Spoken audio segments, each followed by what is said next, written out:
So the final, we are, as part of the summer season, we're in the final furlong, the last over the tie break. It is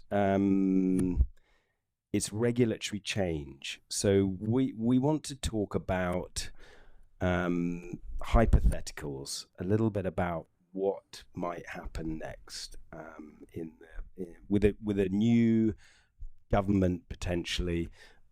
And once again, I'll stress that these are our personal opinions. They don't represent the views of the organizations that we work for. And I'm going to set the scene a little bit first before we get going on this. So if you look back at the Conservative government over the last 14 years and their impact on financial regulation, and maybe I'm being a little bit unfair here, but the only thing that I could sort of really think about that was significant, apart from Brexit happening, which obviously changed a huge amount, was the influence that they started to exert over HM Treasury, and how they started to try and get involved with the regulators and influence their independence, actually. And I think there was this, post Brexit, there was this move for us to become more competitive. So they were looking for changes in regulation, maybe less regulation, so regulation light, to make us more competitive.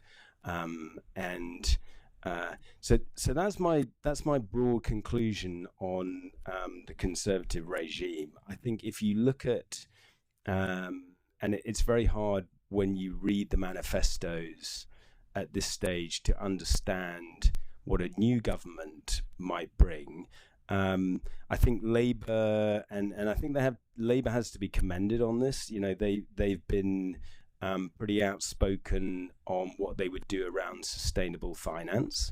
So I think they are much more progressive in terms of climate regulation and the way they would expect sustainability to be pushed forward. I think that they would actually interfere less with the likes of the FCA and the Bank of England. I think that they would push very hard on a better relationship with the EU. And I think the only other notable thing in the Labour manifesto was this idea around a regulatory innovation office. They haven't really explained what that is and how it would work, and what it would do, but it's kind of an interesting concept. But I'm gonna crack in with question for both of you. When you look at regulation and the reputation of the UK market, I think we have outstanding regulators, and we have a great reputation, and for a small island, we've created very fair and efficient markets, and people, they know the regulation is consistent, do attract investment. I guess the tension there at the moment is around our need for growth and the need for us to be competitive.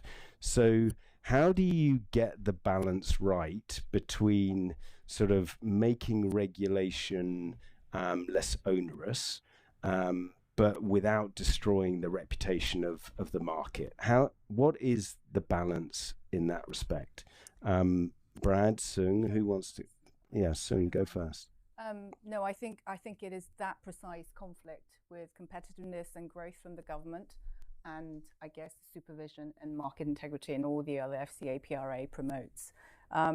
If I could just give a couple of examples, and we're going to talk about this later on. If you look at the name and shame FCA proposal, that has received quite a lot of negative headlines. also from the government as well as the industry. And because it completely defeats the objective of what the government would like to do. And if you also, there's been so many speeches in the past where government has made, I'll give you an example on John Glenn and HMT speech on thinking about the future, the growth, again, competition. And they talk about technologies, crypto, all of these amazing things. But then there's a lot of reservations about how is it going to harm the consumers and how it also attracts the criminals. And then obviously the crypto asset firms came up, they are now subject to the registration requirements as of quite recently, as well as the money laundering regulations. And that has caused quite a lot of administrative and onerous requirements for firms to go through. And with this, obviously the crypto firms have been trying to apply, and then their registration success rate has been relatively low. So you got the technology development on one side, growth, competition, we want to make it a fintech hub, and then the other side, the registration has not been that successful, at least the success rate anyway. There's also another example of approach to international firm, which I'm sure you all know. This is the FCA, and that has brought lots of discussions in the industry, how the firms, especially overseas branches and subsidiaries, should do business in the UK without triggering licenses. And there's going to be possibly more paper coming out, I hear, later on this year. Let's see what happens. Let's look at all the Brexit regulations, the onshored regulations. And MiFID II is a great example. Investment research is actually probably one of the, and some of the best execution. They are a great example where FCA actually was more relaxed than the EU. But as you know, you all work for global firms. That doesn't really help global firms because you still have to follow both EU and UK firms. So operationally, it's much more onerous, costly, and burdensome. And then you've got consumer duty, which everybody's been going through it quite extensively. Retail investment strategy, obviously we have to wait and see on that on the EU side. ESG, I think you talked about it earlier. So I think there are lots of challenges. I don't think there's an easy win here, but we just have to wait and see. And I just hope that they can bring that divergence more into convergence. Okay, great. Brad, what's your perspective on that? I think I'd agree entirely. I think in terms of growth, the two biggest things that the government came out with were we want to be the leaders in crypto, and then all of a sudden, because AI became the new hot topic, we were going to be the leaders in AI. We're neither, because there's a tension between what the government's saying and what Treasury may want to achieve and what the regulator is petrified about in terms of the consumer protection. So I think there's a couple of things we need to look at what the weightings are of the statutory objectives of the regulators. So consumer protection first, maybe, but actually, do we want to grow the markets, increase competition, look at stability as well, and where does all of that balance lie? And I suppose on the UK's always had a very open wholesale market. Our overseas persons exemption, we've generally had a very permissive regime in terms of allowing international wholesale firms to come and do business in or with UK counterparties. There is some suggestion that might be changed and amended. I think that would be a really bad step for the UK economy and UK financial services. If we're to grow the UK economy and UK financial services, we need to be doing more of that wholesale business. We need to be attracting more of those banks back into the UK, and the only way we're going to be able to do that is if we open up more equivalence decisions, and we're too slow on those equivalence decisions. And the whatever that's in place is basically no different than what you could have already done without an equivalence decision. So it's just lip service and paperwork for a big PR stunt. So I think we need some real action on equivalence. Whether Labour is going to try and move us a little bit closer to Europe, I don't see us going back in anytime soon, but we do need to mend the bridges because at the moment it's pretty fractious. And we do need to find a way of being able to do business. But equally, we can't start doing tit for tat and having EU firms being able to come over here and do business pretty easily, reliant on our overseas person regime, where UK firms can't do anything over there because it's Fortress Europe again with CRD6 changes and various other things. So there's a different, but actually is Europe that important, or do we look elsewhere? Whereas there's huge amounts of capital and investment going on in the Middle East. There, huge capital markets change. They're investing in crypto, digital assets, sustainability, sustainable finance. They're building back green. They're transitioning their whole economy. What about all the other emerging markets as well? So it will be interesting to see where that goes. Okay, great. So I think a good one to talk about would be tax. Because let's say we did have a Labour government, and I've read some interesting things about certainly the asset management sector, especially private equity. And I just wonder what your views are on, if those rumours are true and they make significant changes to the way that some of the alternative funds are taxed. What would be the impact on those particular firms, but also what could be the collateral impact on the rest of finance and the economy if that happens? Who wants to take that first? This is one you should never answer, isn't it? Yeah. I think completely banning carried interest, for example, and bits and pieces is going to be really bad for the UK. It's like it or not, it's the industry norm. If you stop it here in the UK, you're just going to push, I imagine, some of the fund managers back to the US or over into Luxembourg or Ireland or another European hub. So again, all we're doing is damaging the UK asset management sector at a time where actually we're saying we've got trillions of pounds locked up in pension funds, and we need to get it out to help us build back the economy, to help us deal with whatever we want to do in terms of improving the infrastructure of the country and building back. So I think we need to just be really careful that we don't dive in with a knee-jerk reaction because it's an easy political win, and actually we think through the consequences. Now, what we've heard through some of our political commentators that we work with is that actually it might not be as terrible as it's been made out. It could be more moving it closer towards an income tax like bracket and maybe gradually getting there, but not completely going all the way there. So it's a difficult balancing act. It's how the market operates until it completely changes globally. I don't think the UK really wants to be going first, but again, I probably shouldn't say this, but it's an easy political win. It's the easiest thing to target at the moment when everyone's in election. Especially when you're in debt and you've got to fill the hole. So this is a topic that every client and every contact I have in PE, hedge fund, asset management talk about. This is literally every single person I've met up with, they've mentioned this. And this is a huge issue for them. And some firms are considering lots of different options, including setting up different legal structure here, moving. Obviously, these are quite big, radical decisions, but that could implicate it because a lot of these investment professionals are getting paid as bonuses. You obviously get paid as a salary, and then you got the bonuses in carried interest, and that's their majority of their income. So this will have quite a significant impact. And obviously all these the high bracket taxpayers have other expenditures in London, the housing, the private schools, and whatever else. So it has like a sort of ripple effect in the economy.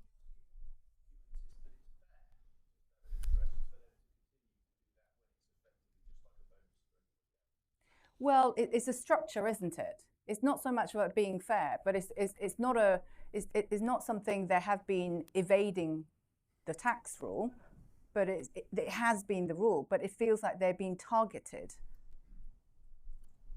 So because they're not paying as much as everyone else. I just wondered whether they've got any objective argument for saying, the argument is usually Yeah. That's why it shouldn't be taxed as income. Yeah, look, I'm not a PE manager, so it's not my view. I'm just saying what is being discussed and what's been discussed in the publicly available space. But some PE experts say that this could potentially impact the economy of Britain because if they all decide to, not all, maybe majority, if they decide to relocate, have different structure, and let me just give you some stats. I mean, you said it was trillions. The size of UK AM industry is around 6.7 trillion in assets.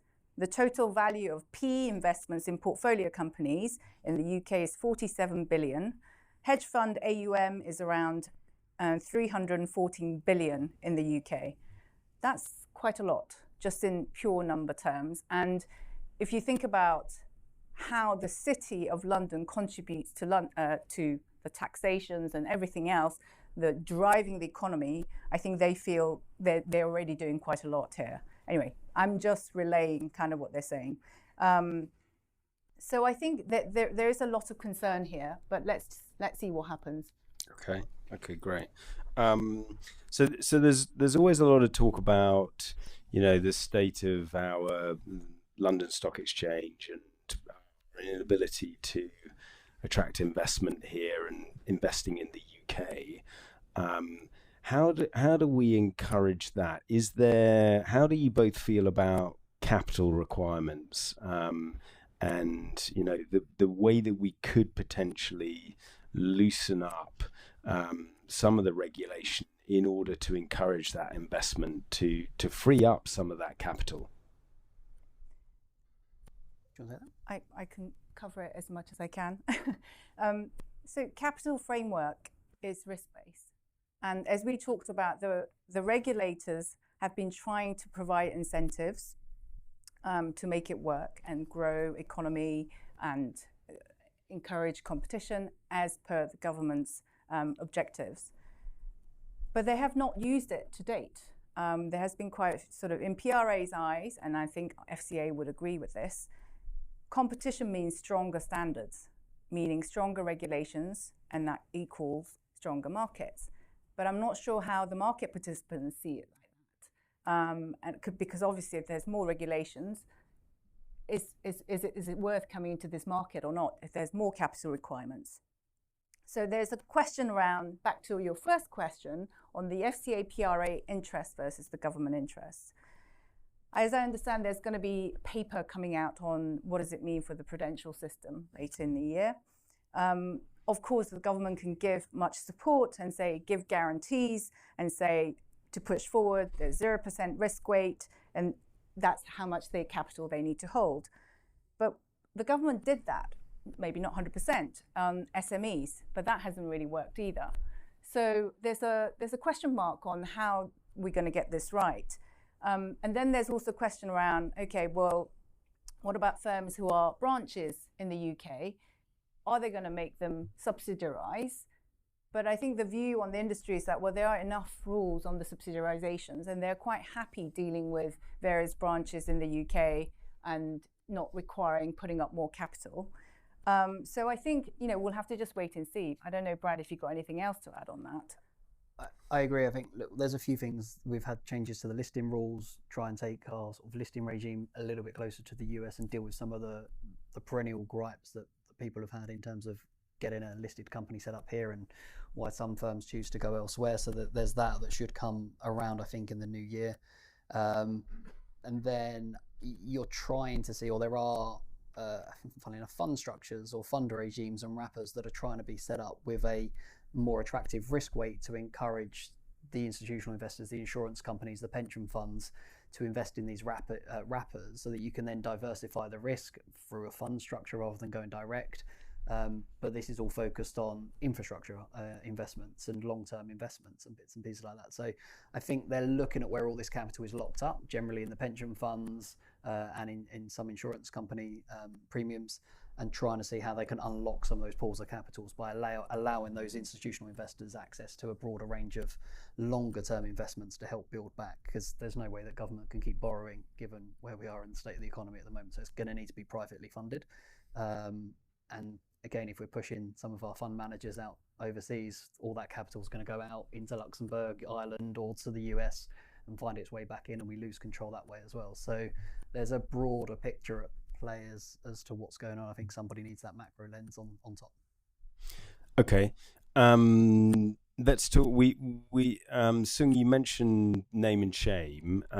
So let's just cover enforcement while we can. Obviously it got a lot of attention when FCA put out this kind of new concept, and I sort of have some sympathy with the FCA for what they were trying to do in terms of message to the market behaviour that and conduct that wasn't acceptable. So to start to give more information and guidance about, you know, who was the right side of the line. So, but it turned into a bit of a PR disaster. And I guess you know, I sort of look across the water, and you sort of look at US regulators, and you know, we've seen zero tolerance and strict liability around record keeping failures. But what do you both think is the most practical approach around enforcement? Because we've seen, especially here in the UK, we've obviously seen a new regime come in at FCA and try and leave its mark, which is very different to the sort of the Mark Stewart times. What do you think is the best solution here? I think enforcement should be a deterrent, and to be a deterrent, it needs to be effective. I think under the old regime, there were too many cases that were wrapped up for too long and just kept dragging, and it was too easy to delay the process, delay the timetable. Lawyers were the only ones that really won, because we just carried on retaining law firms for ages to go through the disputes and keep trying to roll the dice again to push it back again and again. So actually there was never really any decisions. There was loads of cases and lots of things were being looked at, but the enforcement division was stretched so thinly that actually they took their eye off the ball of some of the bigger macro things. They were looking after small things where it had gone on for so long, 6, 7, 8 years, whatever it was, that by the time they've come to be public, it's not even a thing anymore. It's old news. So I think the approach now, and the data suggests that actually they've just dropped a lot of the old cases. There's a much smaller range of cases that they're looking at, and the expectation is that they'll get through them a lot quicker. Now, I think that will then serve as a greater deterrent, because you can see where their focuses are. Generally always on the similar sorts of things: financial crime, inside information, you know, those sorts of things that are big factors. Naming and shaming was wrong. I mean, you say it's a PR stunt. They're going to row back from it. It may have actually been a PR masterclass in terms of getting everyone thinking about it and talking about it and realizing that they mean business. They will probably have to row back from it, but you know, any PR is good PR, as somebody on ITV once said. But the FCA stood firm on that, though. Yeah.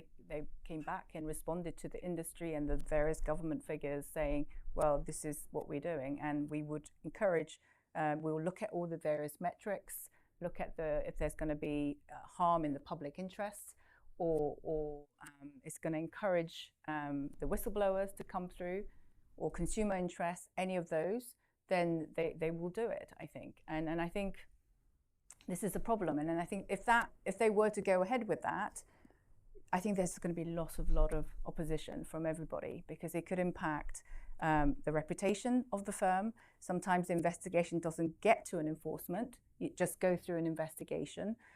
It could impact share prices if you're public. Yep. It has a lot of unintended consequences, which I'm sure FCA doesn't want, especially if they want to maintain the market integrity, as they say they would, right? Yeah, and there's also been a few decisions recently where they've been absolutely torn apart in terms of the FCA's decisions and how they've approached certain things. So you know, if you're going out naming and shaming someone with guilty until proven otherwise, you need to be absolutely on the money, because otherwise the FCA is going to be taken to task on those, and everyone will fall out of favour in terms of having a robust regulatory system. What we spoke about earlier in terms of the UK exporting its regulatory regime and its standards, it will turn into a mockery, and that has a bad impact for UK financial services. By the way, no other G7 countries have this kind of system, only Singapore and South Africa, but they are quite different financial markets to London. We touched a little bit on crypto. Just interested in your views on that. You know, in terms of crypto regulation and where the UK should be safely positioning itself. What do you think? What is there a big opportunity there, or should it be avoided like the plague? I think the UK has uncharacteristically but sensibly sat on the fence. I think they're letting Europe go first with MiCA. MiCA will have and has lots of problems, and they are already talking about MiCA 2, and it's only just come into effect and partly into effect. I suspect, Labour government aside, because I think that will drop it down the priority list, but I think we will wait to see what's happening in Europe and how that plays out and what everyone else is doing before we really start to think about it. But at the moment, the UK is not enabling any form of crypto development or investment here. In fact, what we've done is pushed everyone offshore and told them they can service UK from offshore, which seems completely nonsense to me, but that's where they've got to. The regulators will probably hold their hands up and say, we're brilliant because we've not had any disasters in the UK yet, and look what's happened elsewhere when it's all blown up. Fine. Is there an opportunity there? Yes, I think whether it's pure crypto or whether it's how we harness the underlying technology, definitely on the underlying technology. Whether we see pure crypto and DeFi and completely decentralized regulation with no accountability and no central sort of counterparties, highly unlikely in my view. History will only tell you that when left to their own devices, our delightful industry tends to screw it up. So I doubt, unless the technology is that good, we'll leave everyone to their own devices. Okay, great. Same subject, AI regulation. Let's see where are we on that, and where is the sensible place to be, do you think, in terms of in the early stages of the AI mania? I think the UK is in a pretty good place. I think AI is not new. It's not new to financial services.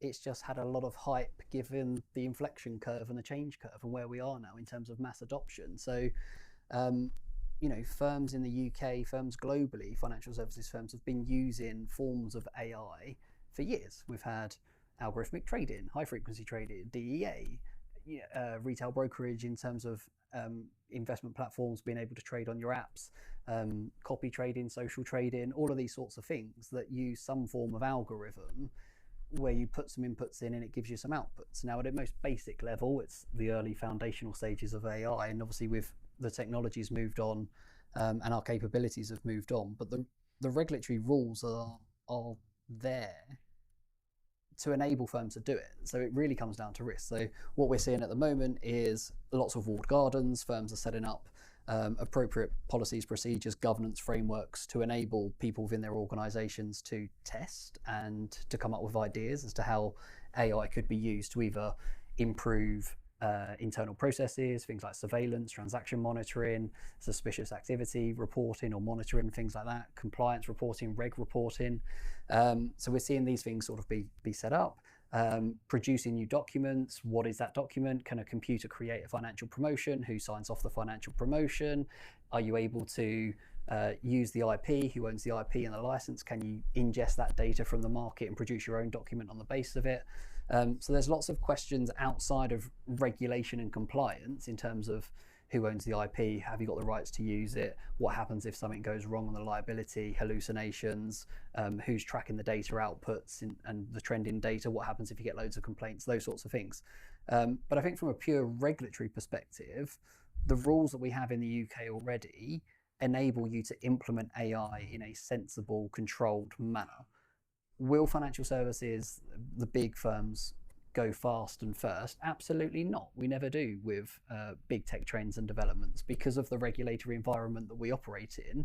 Reputations are very hard won but easily lost. So, if somebody goes out there with a load of retail clients today with a big AI machine learning model that spits out a load of incorrect information to them and loads of consumers act on that, that's potentially end of days. Consumers will disappear in flocks. They'll have regulators taking enforcement action against them. Senior managers' heads will roll under SMCR, and that destroys a firm overnight. So we're not going to see some of the big firms go fast and first and very loud in the market, but they're all looking at it. What we will see is unregulated providers start disrupting and changing the market.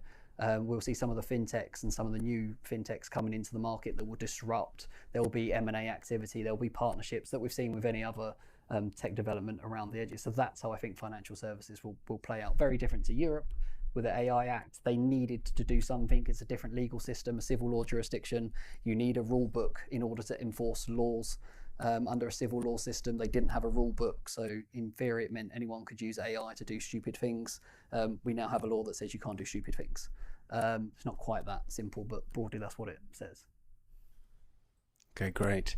So final question. You're both in power tomorrow. You're Chancellor and Prime Minister, and you get to change or try to change whatever you like. What would you change? I'd do a mini budget, see whether I could do it to this trust in less than 49 days. What would I change? From a regulatory compliance perspective, and I think this has already been trialled, I would like us to move away from more and more and more rules and rule books. I think if we move back to or into an outcomes-based regulatory approach, we can all frankly get on with the day jobs, worry less about compliant tick boxes and checklists and going through gutting loads of regulations and rule books and working out what all the obligations are that we need to comply with. I think it would be much better for each firm to look at what is the purpose of the regulation, what outcomes are the regulators and the markets expecting, and how does that apply to us and how do we achieve that. I think that we'll see more competition, less conservativeness, maybe not in a good way all the time, but actually I think we'll see more innovation, differentiation between firms rather than everyone just doing the same thing because we've all got tick boxes. So hopefully that will come into force. So, if I had the magic wand, I would enhance the UK relationship with the EU. I think the Brexit, everyone would agree here, Brexit has come at a significant cost for the financial industry. Yes, it has, kept us busy, which is good in one sense, but I think it has really cost us quite massively. If we reform the trading relationship with the EU, I think that could, potentially likely to boost the UK economy. I think if you look at the various data, and I have read quite a lot of Bank of England economists' data, over the recent years, the business investments in the UK have been very weak, mainly because of the Brexit and COVID. But when you look at some of the stats of how UK economy relies heavily on trade and has more foreign assets and liabilities than any major economies, which means the interconnectedness with outside of UK is even more important. If we are trading goods and services internationally, as well as financial assets, and then UK is deeply integrated in the financial and trading system, this is no-brainer. You have to get it integrated. And no economy is an island, as Bank of England says. They have to interact. And I think treating the city with an importance when making political decisions and negotiations, I'm sure we would all greatly appreciate. Okay, great. So I'm going to call it there because we've run over a bit. I think we've packed a lot in there. I just want to say a massive thank you to Brad and to Seung for a fascinating final panel. So thank you very much, both of you.